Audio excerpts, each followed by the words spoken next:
Vamos para a nossa última conversa. Vou chamar o César Calejon, que é jornalista e escritor, para conversar aqui com a gente. Vamos retomar um pouquinho esse cenário de Bolsonaro em Roma, participando do G20 ou não participando do G20, né? Oi, César, como você tá? Tudo bem? Oi, Thalita, boa tarde, querida. Boa tarde às amigas e amigos que nos assistem nesse momento. Obrigado por me receber no programa. É sempre um prazer debater contigo. A gente que agradece, César, pela participação sempre, viu? Por aceitar nossos convites. Ô César, você escreveu, você fez uma avaliação em relação a essa participação de Bolsonaro no G20, né, lá em Roma, na Itália, e você diz que isolado, dizer que Bolsonaro, que o Brasil estão isolados é eufemismo. E eu queria te ouvir sobre isso. A situação é ainda pior, né? A gente não está só isolado, a gente está passando, inclusive, grande vergonha lá fora, né? Eu queria te ouvir. Exato, Thalita. Veja, isso ficou muito evidente nesse último fim de semana, se materializou de uma maneira muito sólida, porque você vê, existem filmagens, não tem como mentir. Veja, na medida em que você tem acesso, através daquelas imagens asquerosas, da forma como ele se conduz, da forma como ele está deslocado, da ausência de interlocução com os outros líderes globais, tudo isso fica muito evidente que, para muito além do mero isolamento, que já seria ruim o bastante para um chefe de Estado de uma nação importante como o Brasil é no Concerto das Nações, existe um desprezo, existe uma aversão dos outros líderes mundiais para com o Bolsonaro, e isso demonstra o quanto tóxico, de fato, o Bolsonaro se tornou junto à própria sociedade internacional. Por que isso acontece, Thalita? Pelo menos na minha avaliação. A política externa brasileira é formulada com base em uma série de parâmetros que remetem à reciprocidade, à equidistância, a pragmatismo. Os países, eles não têm amigos, eles têm interesses. Essas pessoas estão ali para defender os interesses dos seus respectivos povos. O que o Bolsonaro faz, desde de que assume a presidência da República, é defender o interesse do trumpismo, mesmo depois que o Donald Trump, pasme, já tinha perdido a presidência da República estadunidense. Então, de muitas maneiras, o Bolsonaro passou por cima de uma construção de um legado histórico da nossa PEB, isso quem diz é o próprio Celso Amorim, que as pessoas podem falar, ah, tá, mas que foi o principal chanceler da República pelo Partido dos Trabalhadores. Sim, mas eu entrevistei o Celso Laffer, esse é o meu tema de dissertação de mestrado na Universidade de São Paulo. Então eu entrevistei uma série de acadêmicos, o Celso Laffer, uma série de pessoas que não têm absolutamente nenhuma relação com o Partido dos Trabalhadores. E que disseram, veja, essa é a primeira vez que a gente vê todas as tradições da diplomacia brasileira jogadas no lixo. Então, o que o Bolsonaro faz não é só isolar o Brasil, é um crime, porque se você avaliar a nossa Carta Magna no que tange a orientação de como a nossa política externa brasileira deve ser formulada e deve ser implementada, você vai encontrar, tá ali muito claro, independência nacional, direitos humanos, autodeterminação dos povos, não intervenção, igualdade entre os estados, repúdio ao terrorismo e ao racismo, a integração da própria América Latina. Veja, tudo, absolutamente tudo o que o Bolsonaro fez contra.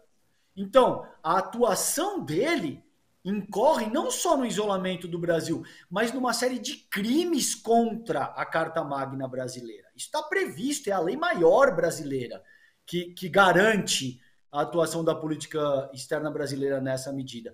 E aí você vê ele dando uma banana para a Constituição brasileira, agindo dessa forma, e esse cretino desse Queiroga dizendo que nós vamos passear em área. Assim, é impensável.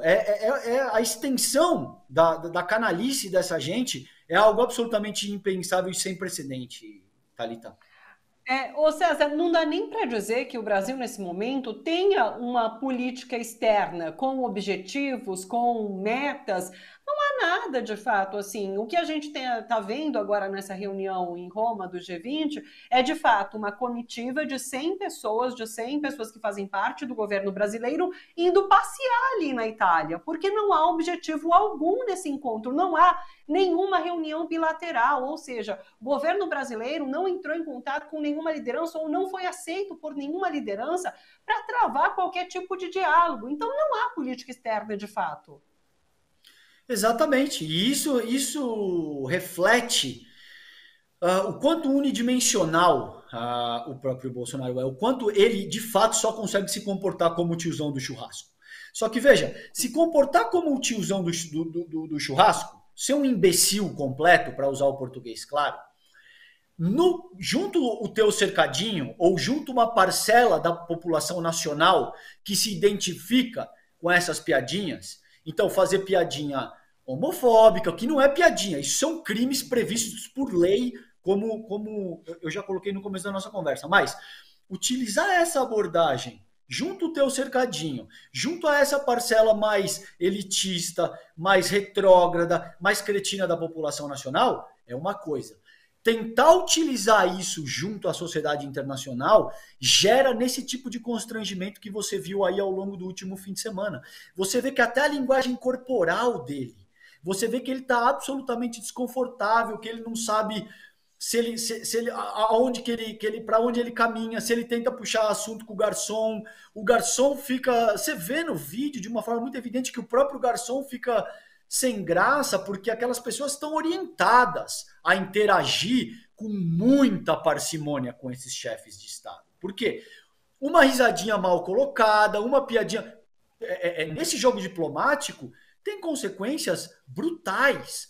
Então, veja, até para as classes que ajudaram a apoiar o golpe de Estado de 2016, que ajudaram a tornar o Lula inelegível em 2018. Até para esses grupos, a atuação do Bolsonaro é catastrófica no que tange a política externa brasileira.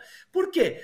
Se você pegar, fundamentalmente, Thalita, até quem era responsável pela organização da nossa política externa brasileira? O Itamaraty, uma linha diplomática, que age com base em abordagens teóricas, metodológicas, pragmatismo, coisas que vêm sendo formuladas desde Santiago Dantas. Tá? Nem os militares foram tão irresponsáveis nessa medida. Com todas as críticas, os assassinatos e tudo que eles promoveram durante a ditadura, no que diz respeito à política externa, eles tiveram um certo nível de pragmatismo, um certo nível de interesse nacional sendo defendido na esfera internacional. O bolsonarismo passa por cima de coisas que vêm sendo consolidadas ao longo do último século, ao longo dos últimos 60 anos, desde a política externa independente de Santiago Dantas, entende? Então, de muitas maneiras, esses grupos que ajudaram na ascensão do bolsonarismo e que pautaram, de alguma forma, a política externa bolsonarista, os ruralistas, os evangélicos, os antiglobalistas, essa gente alinhada com o Olavo de Carvalho, que acredita que a Terra é plana, que o comunismo é o mal do mundo, assim, 30 anos depois do desmonte do campo soviético. Enfim, esse tipo de alucinado também está, de muitas maneiras, sendo prejudicado por esse tipo de postura aí do bolsonarismo, que vai muito além do próprio isolamento. Isso coloca o Brasil numa situação dantesca e tem consequências trágicas para o médio prazo, inclusive. Isso vai dar muito trabalho para a gestão que vem a seguir, para de alguma forma dizer, não, aquilo foi um momento específico da nossa nação, a gente estava com um problema brutal internamente, com esse tipo de coisa acontecendo, e daqui para frente nós vamos retomar as tradições históricas da nossa política externa brasileira, claro, sendo capaz de entender com os equívocos que também foram cometidos, mas o que o bolsonarismo faz aí é algo impensável, é um palhaço de circo pilotando um Boeing, com todo respeito aos palhaços de circo, que você entende a metáfora que eu estou utilizando, é como colocar uma criança para conduzir um Boeing lotada com 350 vidas, no caso do Brasil, 210 milhões de vidas a bordo, entende? Então, assim, é absolutamente impensável. E daí, César, acuado, isolado, Bolsonaro faz o que ele sempre faz nessas situações, ele ataca. E daí, nesse caso, ele atacou jornalistas, e com agressão, inclusive, né, de seguranças da equipe ali, Bolsonaro falando ali que não deve satisfação para o Jamil Chat, colunista ali do Portal UOL, o que é muito ridículo, já é de se esperar, é claro, de Bolsonaro, mas nos surpreende por ser essa ocasião. Pô, ele está ali no G20 com lideranças mundiais e se prestando a uma situação como essa. Então é também triste, mas é de se esperar, porque é o que ele faz quando se sente acuado. Exato, me parece que essa unidimensionalidade não o deixa outro recurso. Então, na medida em que ele se vê confrontado com questões que ele não tem o menor elemento para enfrentar. Eu não estou te dizendo, porque ele precisaria falar inglês, porque ele precisaria ter estudado ciência política. Eu não uso uma abordagem elitista nesse sentido, entende? O Lula não fala inglês, o Lula nunca estudou, por exemplo, para utilizar. Eu poderia utilizar outros exemplos de chefe de Estado, mas me parece que o Lula foi a figura mais competente nesse sentido e que levou o Brasil para um nível de protagonismo maior no que diz respeito ao combate à fome, no que diz respeito a uma série de temas que foram adotados pela própria ONU como bandeiras da instituição, sobretudo no planejamento 2030, até 2030. Mas é o mínimo de habilidade política, é o mínimo de humanismo, é o mínimo de tato, entende? O Bolsonaro, ele possivelmente é a pior espécie de ser humano que a nossa raça, a raça humana, já foi infelizmente capaz de produzir, entende, Thalita? Então, resta, nessa medida, agir dessa forma. E, infelizmente, eu concordo com o que acho que Leandro disse antes da minha entrevista, eu estava assistindo. Essa é uma consequência do que a mídia hegemônica, infelizmente, está enfrentando nesse momento, por ter catalisado um golpe de Estado. Porque quando você estimula ódio, você sabe como é que isso começa. Isso pode servir os seus interesses em determinada medida e até certo ponto, mas em seguida isso vai explodir na sua cara. Então, o que a gente está vendo aí, eu sou jornalista, eu sou colunista do UOL, o Jamil é uma pessoa que tem um trabalho absolutamente louvável enfim, é o que o Leandro colocou com muita propriedade aí. Quem deveria tomar essa pancada são os donos desses veículos. Então tinha que ser a família Marinho, tinha que ser a família Mesquita, tinha que ser todas essas pessoas que, com muita disfarçatez, apoiaram esse golpe de Estado e utilizaram as suas respectivas plataformas para estimular sensação antissistema, para estimular elitismo histórico-cultural, para estimular ódio. Agora, isso, de fato, está só no começo. O que a gente vai ter para o ano que vem, como eu já disse aqui no programa contigo em outras entrevistas, vai ser algo parecido com a invasão do Capitólio. Possivelmente ocorrerão mortes, possivelmente se produzirá uma situação trágica e que esses eventos do fim de semana na Itália são coisas incipientes nessa direção, porque o Bolsonaro não vai parar por aí. É curioso que nem assim essa mídia hegemônica passa a ter um posicionamento a fim de evitar que Bolsonaro seja reeleito, porque o estado de São Paulo mesmo teve editorial agora nesses últimos dias, não sei se ontem, inclusive, falando sobre a importância da terceira via, né? Então, assim, nem Lula nem Bolsonaro, a gente precisa dessa terceira via. E a gente sabe que se não tiver terceira via, essa mídia vai apoiar sim Bolsonaro e a gente, enfim, vai ficar acompanhando, é claro, mas já sabendo que isso aconteceria. César, algo a acrescentar em relação a essa mídia hegemônica? Acho que é isso, né? A gente não tem muita esperança em relação à mudança de postura dessa mídia. Não, eu acho que as pessoas, por exemplo, que assistiram, é exatamente isso que você está dizendo.